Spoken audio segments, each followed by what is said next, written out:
Hi there, can you hear me? You're both muted. There you are.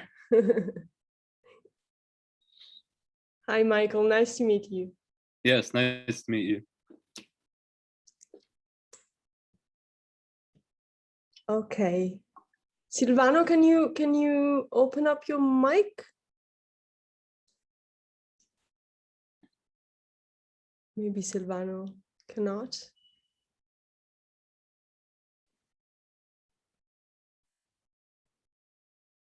Yeah. There you are. Hi.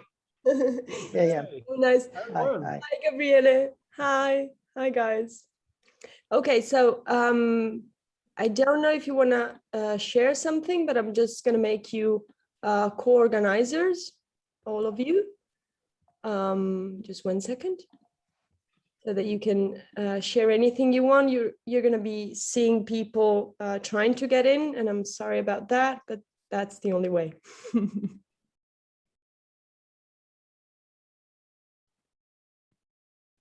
Okay.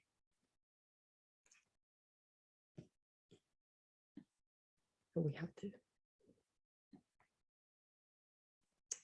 So we'll just wait 1 more minute to see if someone else is coming.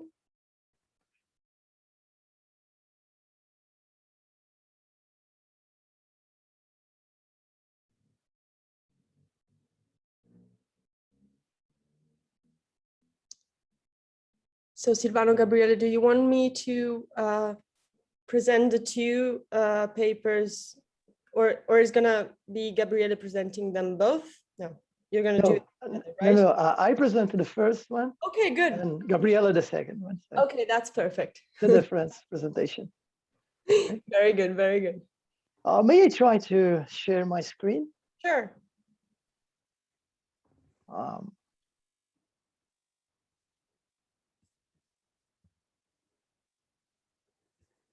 Do you see? Yes, yes, I do. Very good. If you want to put it on, yeah. This way? Yeah, now it's bigger. It's full screen now. So, so I hope when you want. Are coming, but yes, people are coming. Maybe I can start with the presentation so that we can start discussing the papers all together. Okay, so the first presentation of these parallel session is by Gabriele Ferretti and Silvano Zipoli Caiani, and Silvano is going to present it for us, and the title is On Pragmatic Modes of Presentation. So Silvano, if you want to start presenting, you can do it. Thank you. Thank you. Thank you very much. Thank you to be here. This is a co-authored presentation, actually, as I said. It is co-headed by me and Gabriele. The argument I'm going to present is based on a series of we already brought together. Two of them have been published on the Philosophical Quarterly and on Topoi, and the third one is forthcoming on Erkenntnis. So you can find more information reading this paper. Let me start introducing two obvious assumptions. The first assumption that is really obvious is that we have practical knowledge about how to execute certain action, that we execute certain action because we have this practical knowledge. And the second assumption is that our practical knowledge guides the execution of the action we are able to perform. So we perform this action because we have this practical knowledge. So this leads to a general problem. The problem of understanding what practical knowledge is, first of all, and how it relates to our intention to execute a certain action. To understand this issue, consider this case. Alfred knows that W is a way to successfully perform an action. Let me call it the action F. This means that Alfred has a propositional knowledge about how to perform the action F. So the question is, does Alfred know how to perform the action F in the way W by knowing that W is a way to successfully perform F? This question is and it relates to the issue that is known in the intellectualism, anti-intellectualism debate. Here we focus on the intellectualist answer to the question. And according to the intellectualists, a subject knows how to perform an action F in the way W if she knows that W is a way to execute F according to a practical sense. The intellectualist answer has been defended initially by Stanley and Williamson, and very recently in several papers by Carlotta Pavesi. A consequence of the intellectualist answer about the Alfred case is that Alfred knows how to perform the action F in the way W if he knows that W is a way to execute F according to a practical sense. This is a very easy consequence of the intellectualist view. But now the issue is, what is a practical sense? According to a recent definition by Pavese, practical senses are ways of representing the action to be executed in a way W by prescribing the execution of that action in the way W. In other words, representations that have these practical senses or practical modes of presentation are prescriptive representations. It should be noted that since prescriptive representation do not have truth values because prescriptions do not have truth values, and since propositional representations have truth values as their conditions, this means that representations that have practical senses are not propositional representations. Well, the intellectualist view involves a problem that is generated by combining the following two premises. On the one hand, it is commonly assumed in the literature that action intentions are propositionally structured representations. For example, Brathman, Searle have defended this view, and is largely assumed. On the other hand, representations with practical senses are not propositionally structured representations as involved by the intellectualist view, inasmuch as they are prescriptive representations.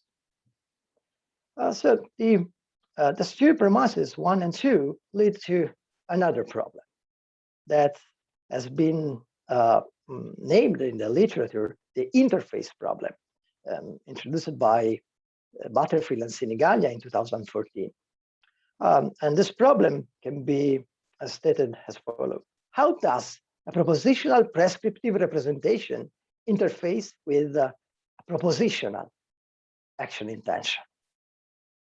There is a problem of interaction between two kind of representations that have different formats.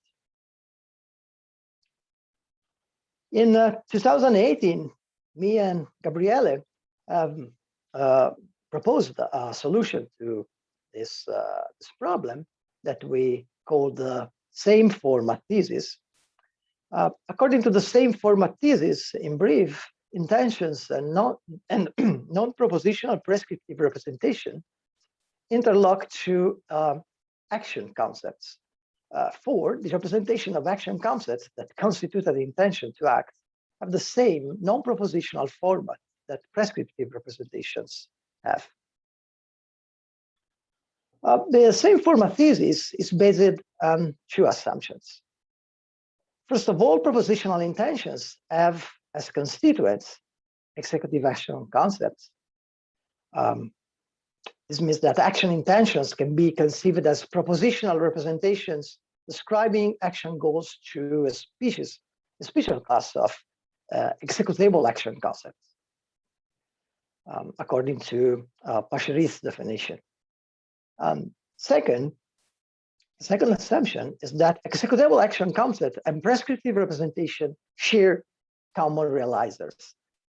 This means that action concepts and prescriptive representation share neural correlates whose recruitment is crucially involved with both when we think by means of action concepts and when we execute the related action, that is the action related to those concepts. Why we trust on the same format thesis? Because of three kinds of evidence,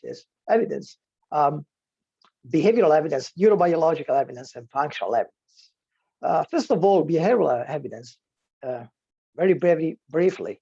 There are the experimental finding, many experimental findings show that the processing of action concepts and the execution of semantically related action are not independent tasks.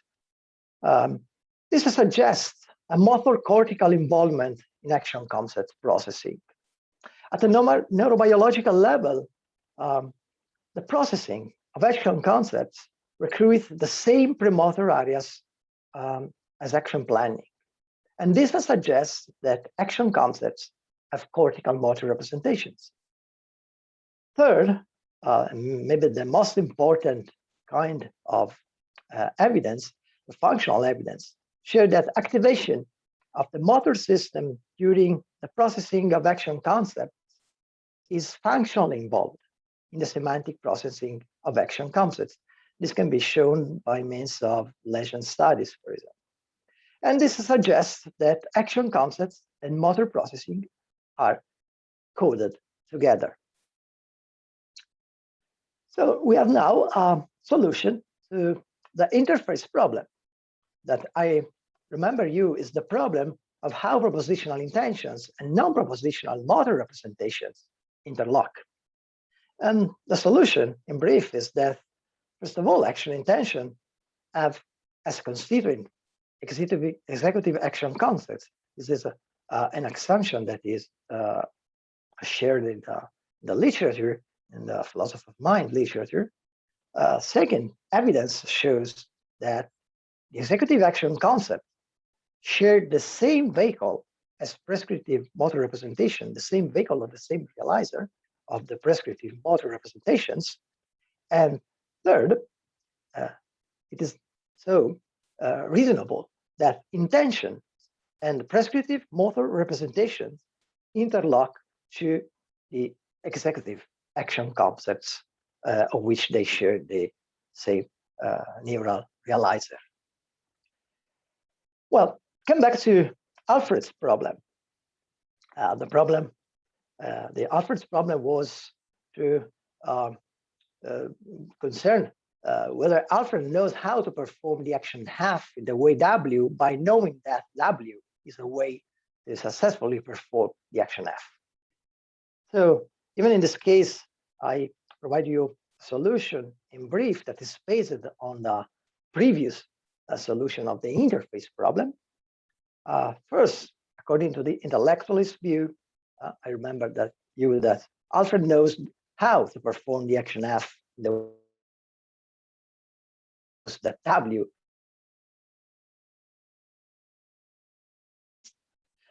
Representations with practical senses prescribe the execution of an action by interfacing with action intentions. And so prescriptive representation interfaces with action intentions share the same vehicle of prescriptive motor representations. A conclusion that can be drawn by means of our previous solution to the interface problem. So here is the very conclusion of this short talk. I remember what was the initial problem. It concerns what is practical knowledge and how does it relate to our intention to act. According to the intellectualist view, the subject knows how to perform W if she knows that W according to a practical sense, or in other words, according to a practical mode of presentation. As I show you, this leads to an interface problem. The interface problem is how does a prescriptive representation, which is non-propositional, interface with action intention, which is propositional? So we can rise up, and this problem, the interface problem, can be solved by the same format thesis, according to which intentions and the non-propositional representation interlock because the action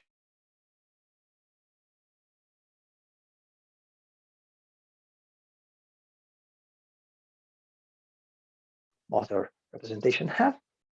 And so we have we have an understanding of what practical knowledge is, and of course, how does it relates to our intention to act. So that's all. Thank you for your attention. Thank you very much, Silvano. Thank you. So we'll move to the second presentation, and then we can have some time at the end of the presentations for discussing all together, okay?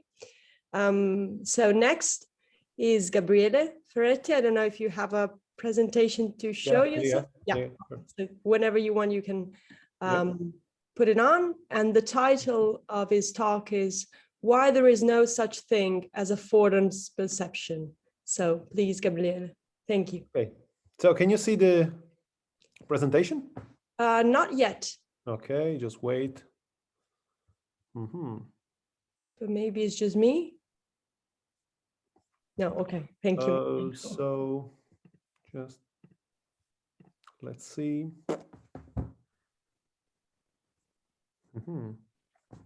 So you should have. Oh, I'm sharing the screen with the button, but then it doesn't allow me to open the presentation. I don't know why. Okay. Wait. If you want to send it to me, I can put it on, and then you can take control, something like Really that. great. Yeah, I'm gonna do that. Perfect. Okay.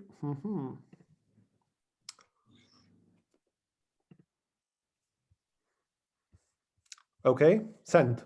Okay, so I'll just 1 second for my email to. Sorry, but also my internet connection is not very good, so yeah, who knows? It's okay, don't worry. So sorry, you send it to the university address? Okay, yeah, now I have it. Sorry, I've got many different ways. Don't worry. Of being myself. It's pretty common nowadays. Yeah, I know. I've got so many accounts. I don't know who I am anymore. Okay, so just 1 second, and I'll be sharing it. Okay. So now you should see it, right? Yeah, exactly. Wonderful. I'll do this, and then you should have take control. Otherwise, you can just say next slide, and I'll do that. Oh, I simply can't. I don't know why. Okay, but... so you just tell me. Yeah, okay. So just go at the beginning and then. Yeah, sorry. Oops. I'll do this, blah, blah, blah. Sorry. Yeah. I don't know why it opened, not in the first one. Okay, you say next and I'll do it, okay? Yeah. Okay. So, sorry for monopolizing the show, by the way, and for monopolizing it with action. So this is a completely different talk, and it is about why there's no such thing as affordance perception, okay? So you can go. So I guess many of you know the notion of affordance. So affordances are basically action possibilities, right? So they are, so imagine you have in front of you a cup of tea and you see the handle, and then you realize you can grasp the handle, for example, with a power grip or a precision grip, right? Okay, so here's the question, which is obsessing philosophers, neuroscientists, and also psychologists. How do we detect affordances? That is, by means of which kind of mechanism or processing we can detect that there's something we can grasp, that there's something we can act upon, okay? You can go. And so there's a basic view, which is the most common. It's the perceptual view. And according to the perceptual view, we literally see affordances. So now this is the tip of the iceberg of very massive literature from, behavioral psychology, neuroscience, neurophysiology, computational neuroscience. You have whatever you want. So, I mean, I'm going to do this and then you proceed. Okay. If you like it, I'm going to cue you like with music. Okay. So I'm going to go straight. My claim, I'm against this view. I'm against the perceptual view, okay? Because I was reflecting on it, and it seems very odd with respect to both the intuitions we can have on the phenomenological side, but also the evidence we can rely on when reflecting on the perception of action possibilities or affordances. So my claim will be a two-step claim. First, we do not see affordances. Second, we only see geometrical properties. And then I will argue that we can build another theory, a competitive theory, according to which we can explain how can we detect affordances without buying the idea that we literally see them. That is the idea defended by the perceptual view. Now, here's a case which can flag transparently, very transparently, I think, the way in which the perceptual view thinks about affordances. So take Luke and Sarah. Should I put the H here, by the way, Sarah? So take Luke and Sarah. They have different motor skills. They come from very different cultures, and their visual system is perfectly healthy. That means their visual consciousness functions very well. So think about this scenario, this rather odd scenario. In Luke's country, people have rather unusual behaviors. That is, they crush walnuts with the elbow. Now, call this specific way of acting with upon the walnuts affordance or affordance one or whatever. Now, consider this case. Sarah does not know anything about Luke's culture and its practices. And so, differently from Luke, when Sarah is presented with walnuts, she cannot detect affordances. She doesn't represent any affordance at all, or process or whatever. So according to the perceptual view, the difference is very easy. Only Luke sees the affordance. Sarah can't. So if you can see here, pun intended, if you can see the point here, the difference, the basic difference is about visual content. While in Luke's visual content, there's something displaying the affordance. In Sarah's content, there's nothing at all. She cannot literally visually experience or see any affordance. Now, I'm going to offer a couple of arguments against the perceptual view. This is not the full-fledged argumentative strategy. I just flag possible views, and then if you want, you can read the papers based on which there's the claim I'm building here. So argument one, the argument about visual experience. Think about it. What is it like to see an affordance? Really, what is it like to see that an object offers an action property, an action possibility? Suppose you're presented with a tool you've never seen, a strange tool like this, okay? You have no idea of the way you can interact with these tools, right? No idea. You see them, they're just, shapes.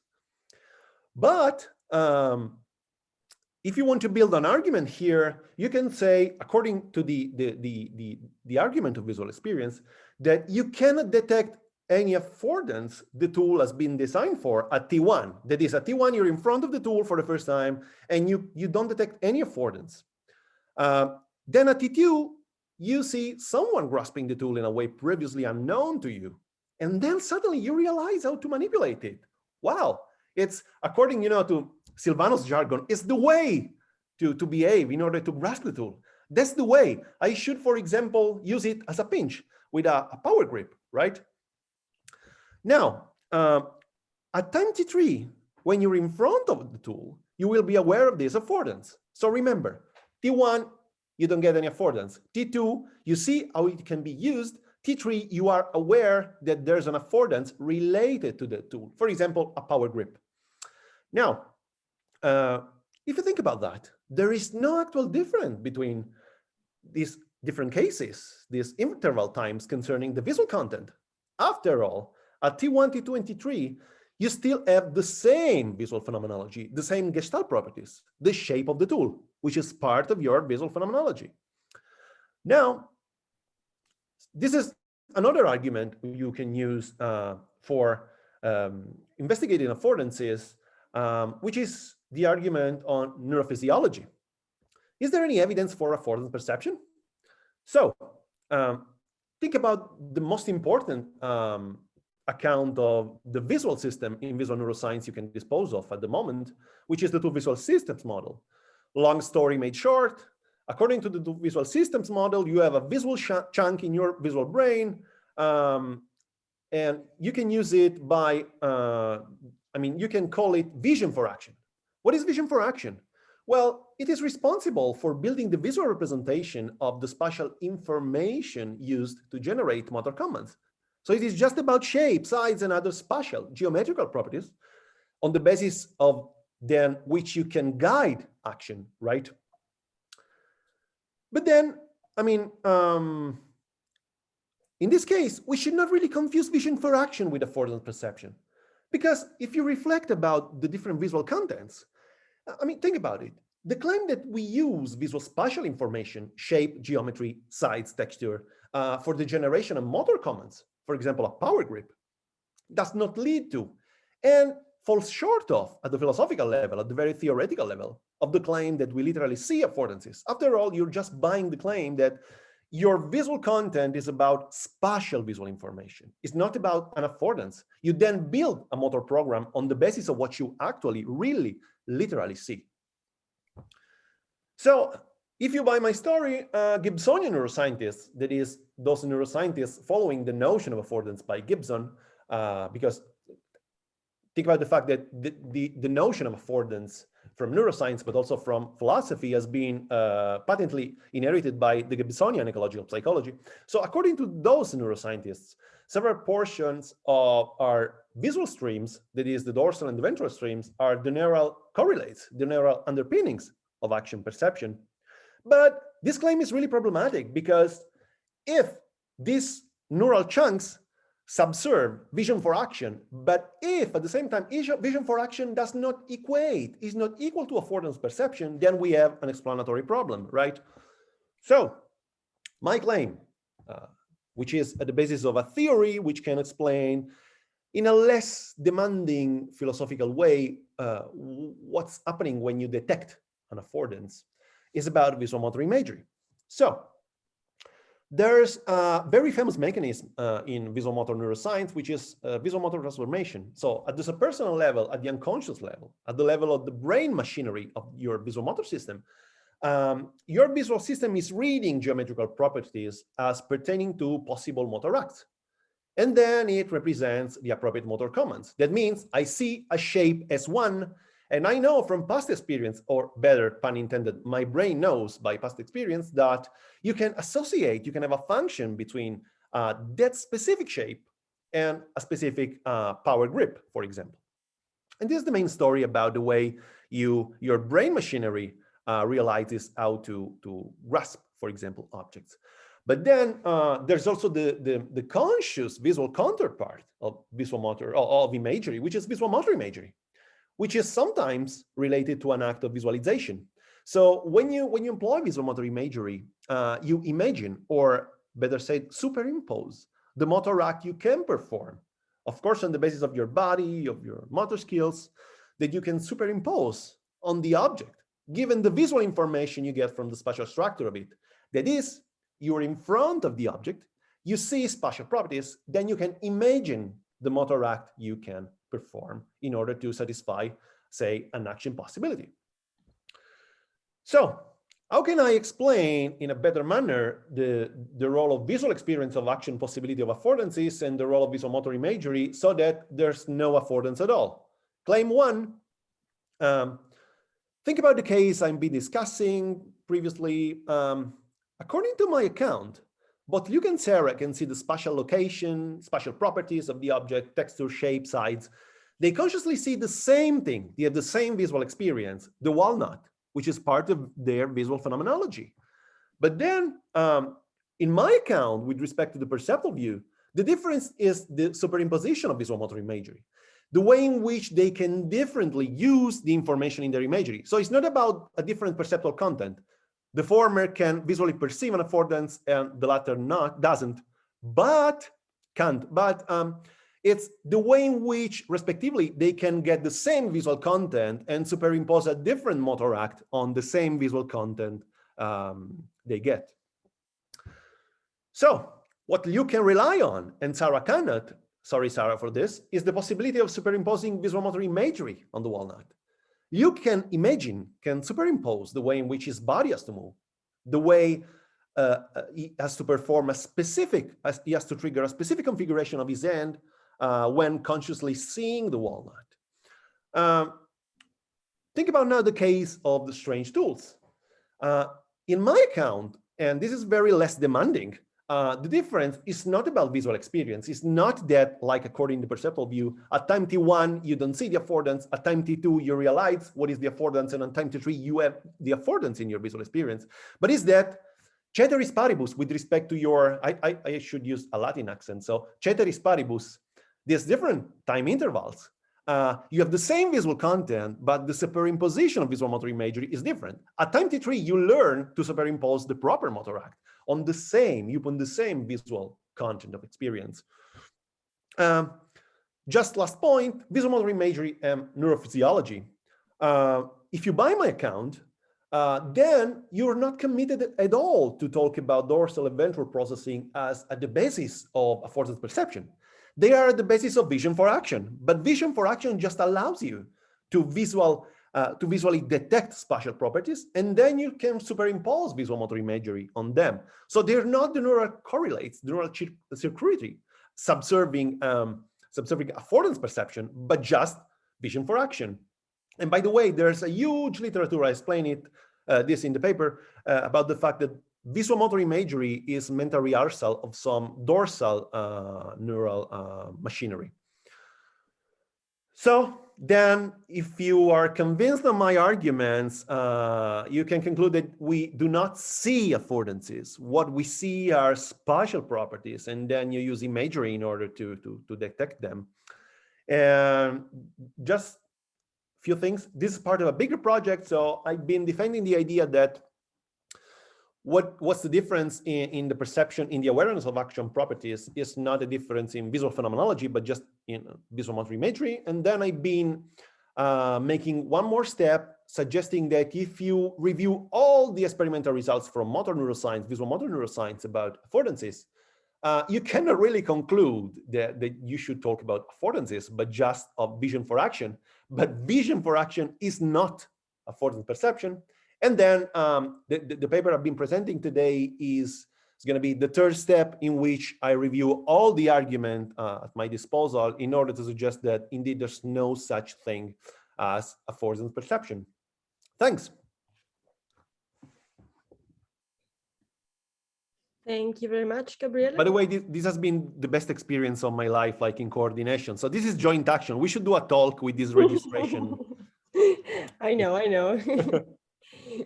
So I don't see a lot of affordances, and in general, if I take my glasses off, I don't see a lot of things. But I was trying to be attentive enough to see your hand moving. And it was so great. I hope it worked. I didn't take any notes, so I'm very mad at you for that.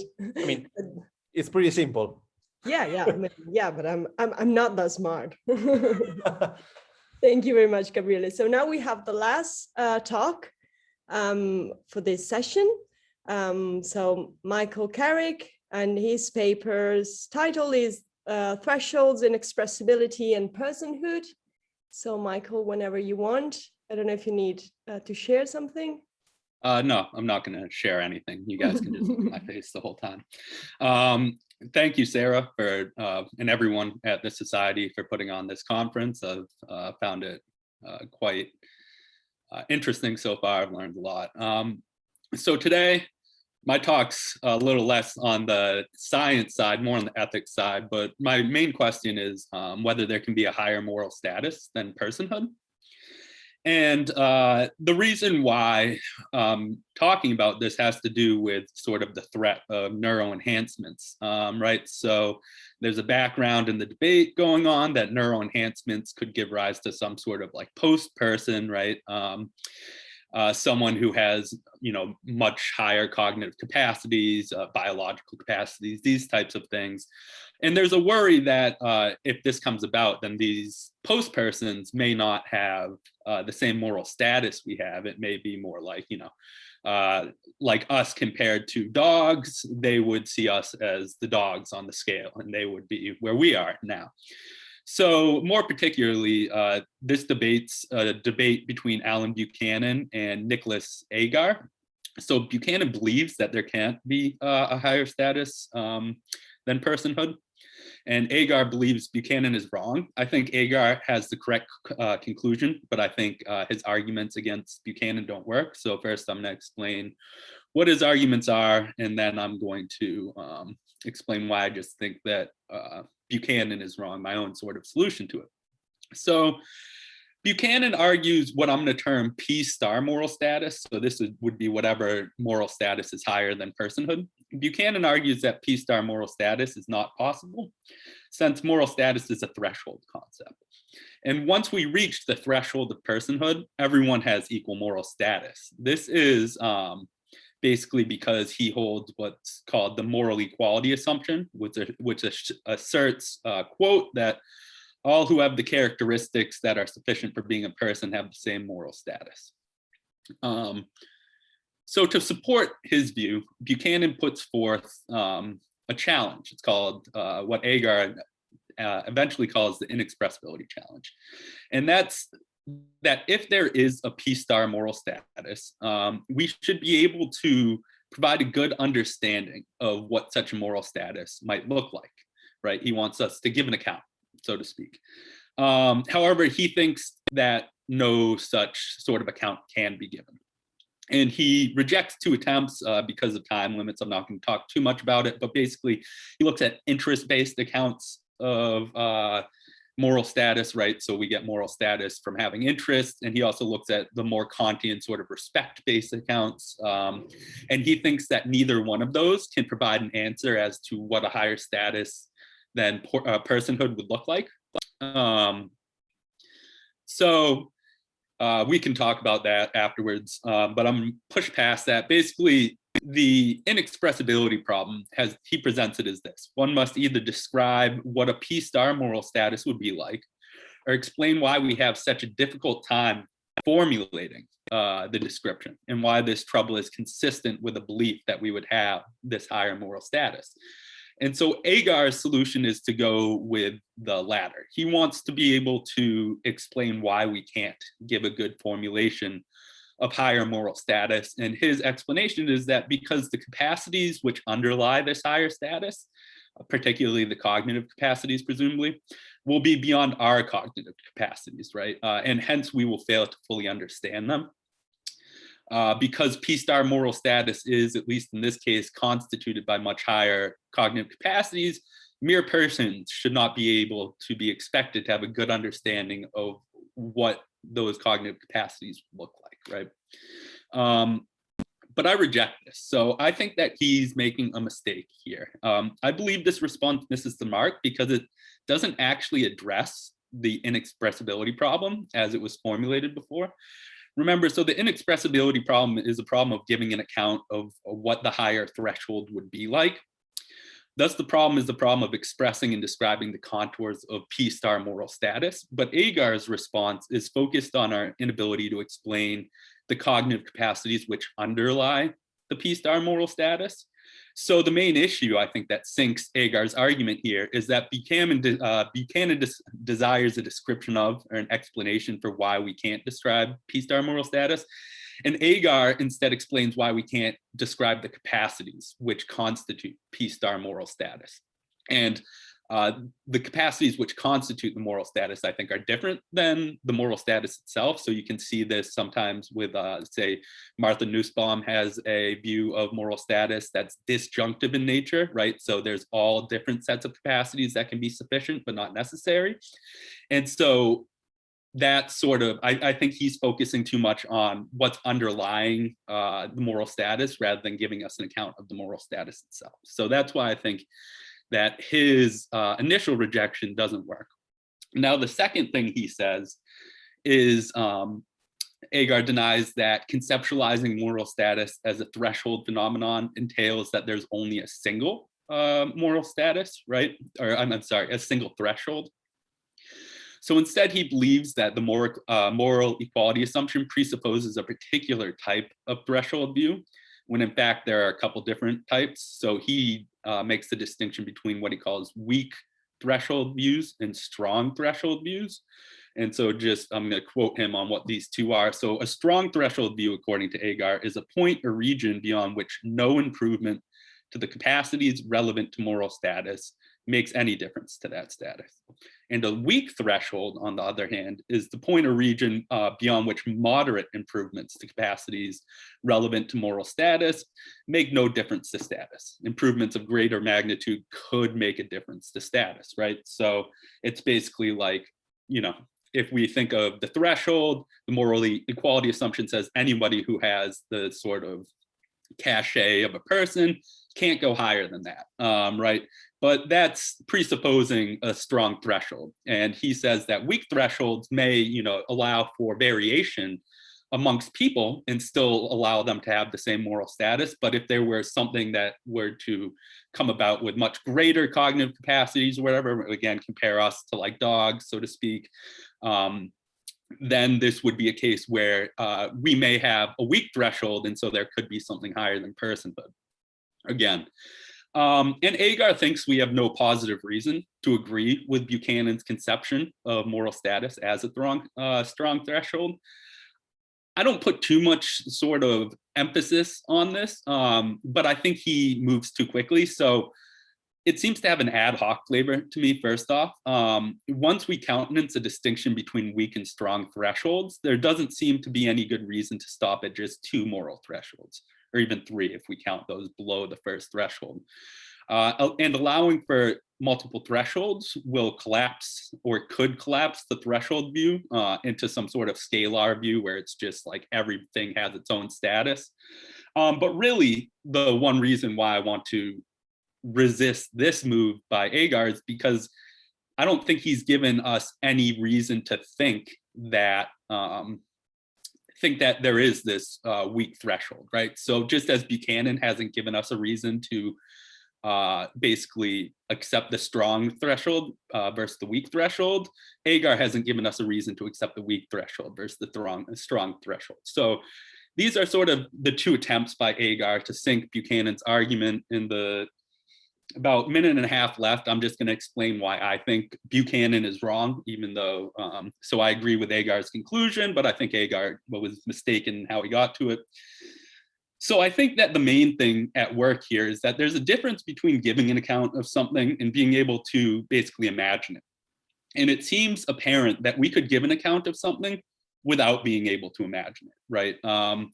And so, you know, I think there are plenty of things we do this, like I can give you all sorts of properties on basically like the concept of infinity. I couldn't imagine the concept of infinity, you know, basically something like that. And so this leads me to really the real reason that I want to reject Buchanan, which is that I think Buchanan's requiring something that's too strong. He wants what I'll term a particularized account of P-star moral status, namely an account of what the thing itself is like, presumably by identifying the different properties that P-star moral status would possess. However, I believe the only thing that's necessary is a generalized account, an account of the state of affairs where such P-star moral status holds, right? So such an account doesn't require us to specify any particular properties possessed by P-star moral status. So I want to say this is something like, we can talk oftentimes about certain things. So the next scientific revolution, right? We can talk about the next scientific revolution, even though we don't really know anything about what that scientific revolution is going to be like. We can talk about a state of affairs in which there's a scientific revolution. And I think that's all that's required to get around the inexpressibility problem that Buchanan has. If we can just talk about a state of affairs, then that should be sufficient to give us enough to accept that there's the conceptual possibility of a higher moral status than personhood. I go into a few more objections in the paper and stuff, but my 10 minutes is up. So I'll just pause that there. And thank you for listening. Thank you very much, Michael. So yeah, I have a question, but I'll wait for others to raise theirs. So if any of the other speakers want, I don't know if you guys have questions to each other, that would be okay, of course. And anyone else can also jump in. So we're 10 people, so you can just avoid chats and hands raised and just open up your mics and it will be fine anyway.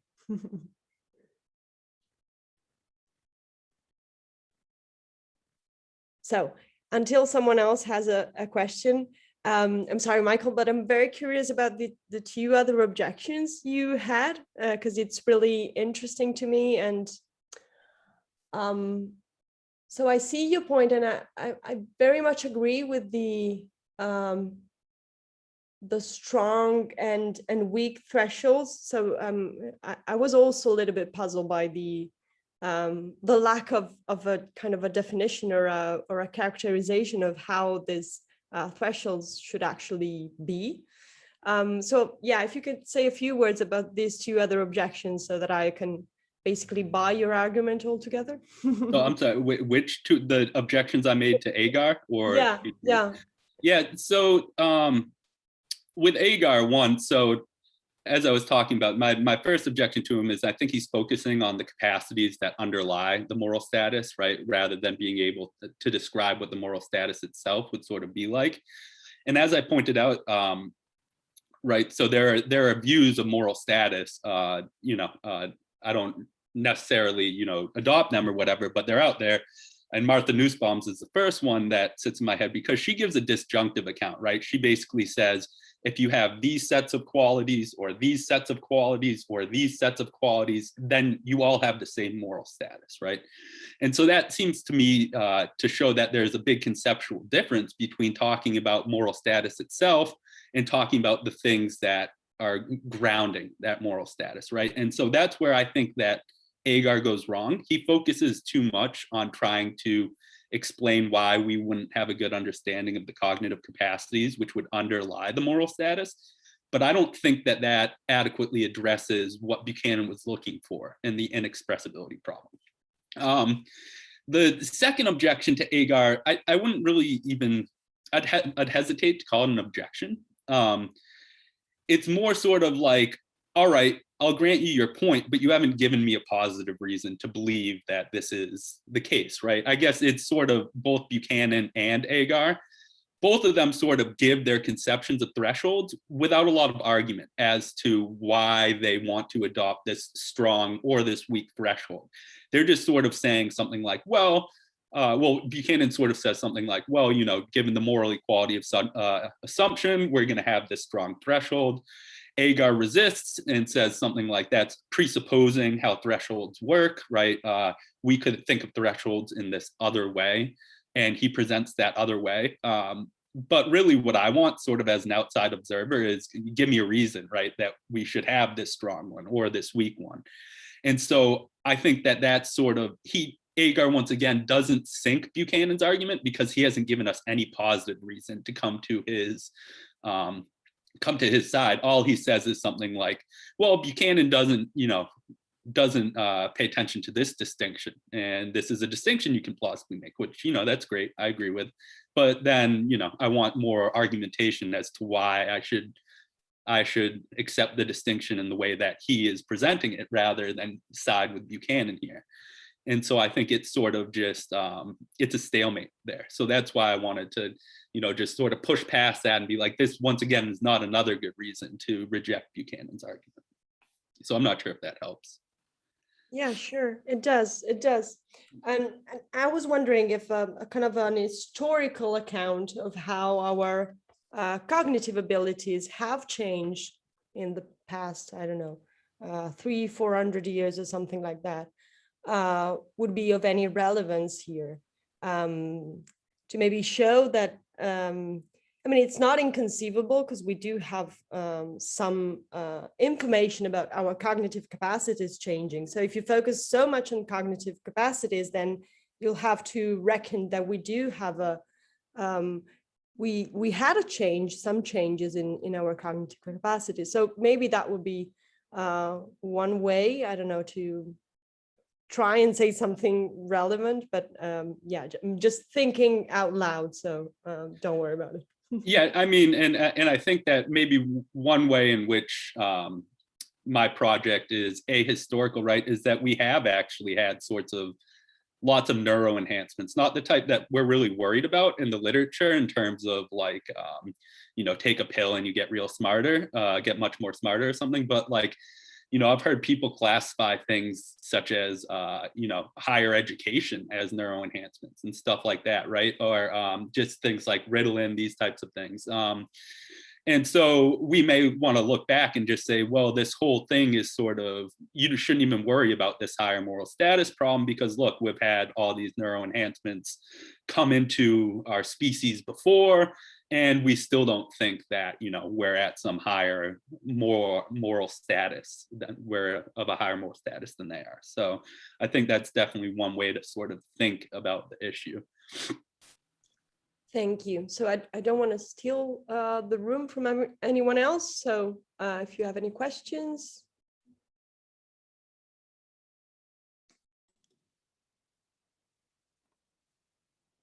Yes, if I can. Sure. Can you hear me? Yes. Hi, Marco. Okay, thanks. Sorry, but my connection today is very bad, and maybe I can try to make without the video. So I have a question for Gabriele, and or better, I have 2 points. One is about the affordances, and this because according to me, maybe we should start to distinguish between several kinds of affordances.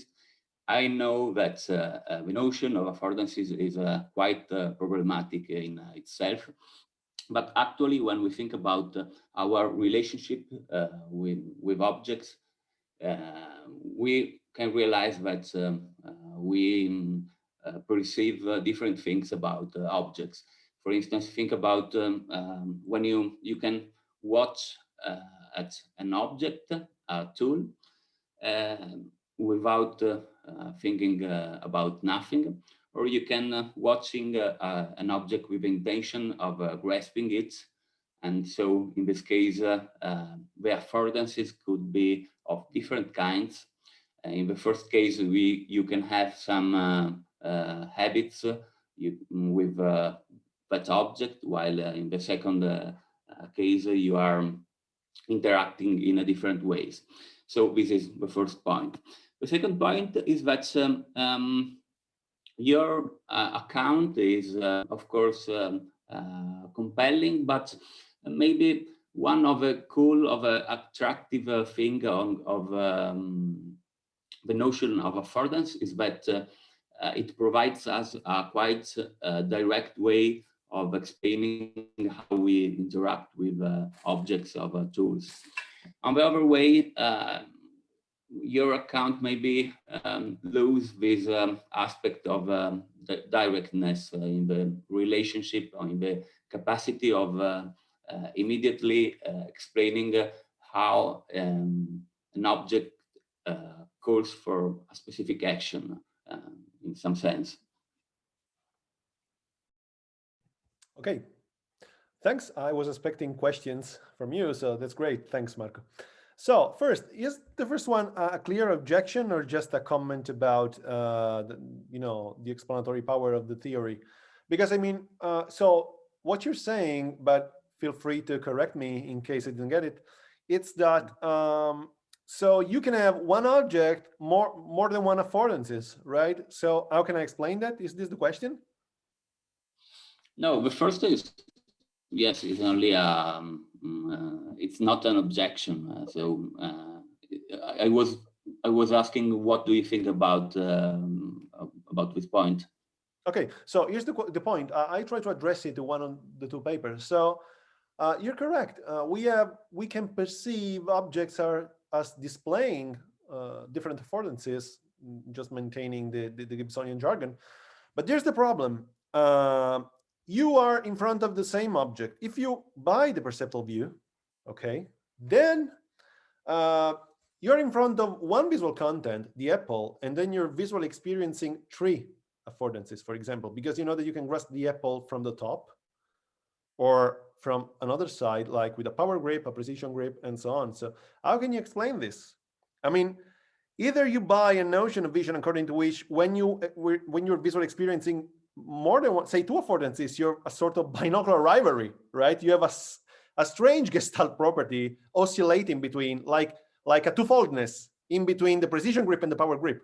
Or you simply buy that you see the object, and that's what you can, you can say about visual experience, and then you superimpose different action properties or different affordances or different motor acts on the basis of the same spatial information you see. I hope it helps or satisfies you. Concerning the second point, what was this about? So it was about the fact that there's a directedness of the, the perceptual mechanisms by means of which you perceive affordances, right? So in the paper, I try to explain that this is actually the most interesting, this is taken to be the most interesting thing about the notion of affordance, whether you can talk about direct perception or invoke representational mediums. But then we should really focus on what affordances are from from the point of view, the way in which we detect them.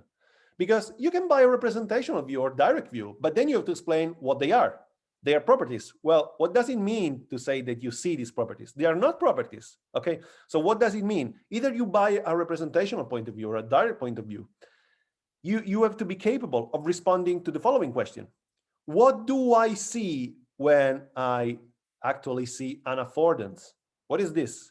And if you scroll the literature, there's no actual response. They say it's the possibility of action. But wait, do you literally see the possibility of action? As you see, are affordances, as Siegel says, on par with colors, shapes, and blah, blah, blah? Well, it depends on your, metaphysical and epistemological views. But still, I don't think that there's something as an affordance in the visual content. Thank you very much. Looking forward to reading the paper. Thanks. Thank you both for this. So we have almost run out of time, but if you have, any of you have a last question, we can take it.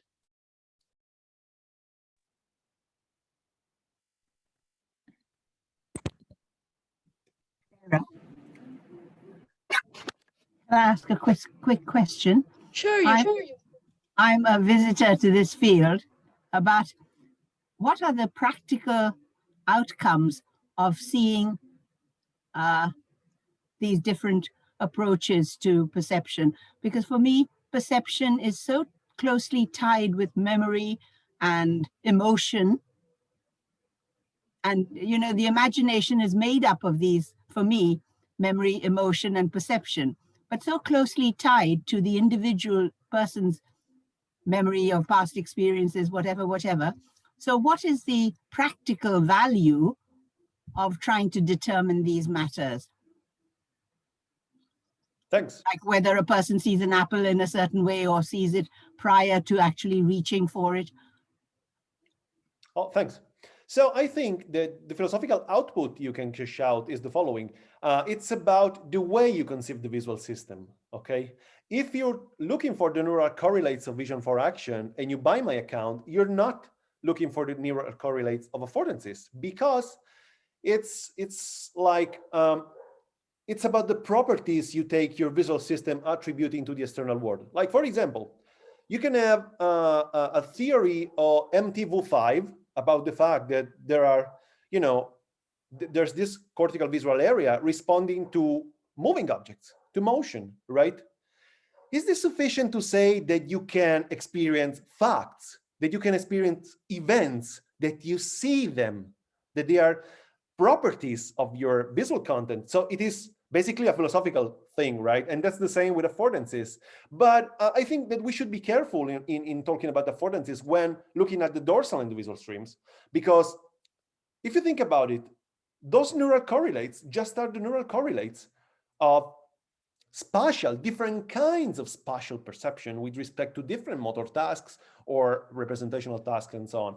So if you're asking, does it lead to think about another way of arranging my experiments? Well, I don't know. I should think about that. But if you ask me, does it lead us to conceive a different, completely different interpretation of what the mind, the perceptual mind, is on the basis of the same experiments? Well, definitely yes. It's a completely different theory. I hope it helps, or it is like interesting to your approach. I'm wondering whether you were going to argue that this has repercussions, say, for neuro law or in terms of neuroethics, Are we then going to say that a person is less responsible for his action because he perceived it differently or incorrectly? No, I don't think so. I mean, I'm not an expert, so just forgive me if I'm going to say like stupid things. But no, I think that, this is what we should call underdetermined problems. I mean, ceteris paribus, you have two views on perception, but they do not, I think, they do not afflict the way you think about neuroethics. And either you directly perceive or represent affordances or not. Either you just encode them. They are, the result of neural firing of, I don't know, the dorsal stream or not.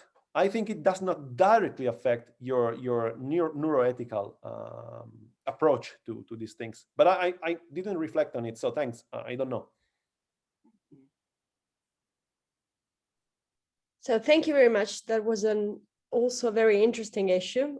Sorry, I took some time to reopen my mic because I was thinking myself on this issue, on this last issue. So I think we're done here, unless there is a very small question. But I don't see any microphones. Can I just say one thing? Yeah, sure, you can. It's the final one. It's about so the first talk. I have a curiosity with respect to the audience. So it's pretty unusual, but do you think that the claim that in order to know how to do something, you have to know that there's a certain way to do that thing is reliable or not? Do you think it is intuitive, like, a reasonable claim? And I will accept just one answer, but then I mean, there was time, so sorry for being so odd with this question. But Silvano can answer as well. I mean, I don't think it's a good audience, Silvano, for this question, I guess. I try. So anyone wants to answer our speaker's question to you guys?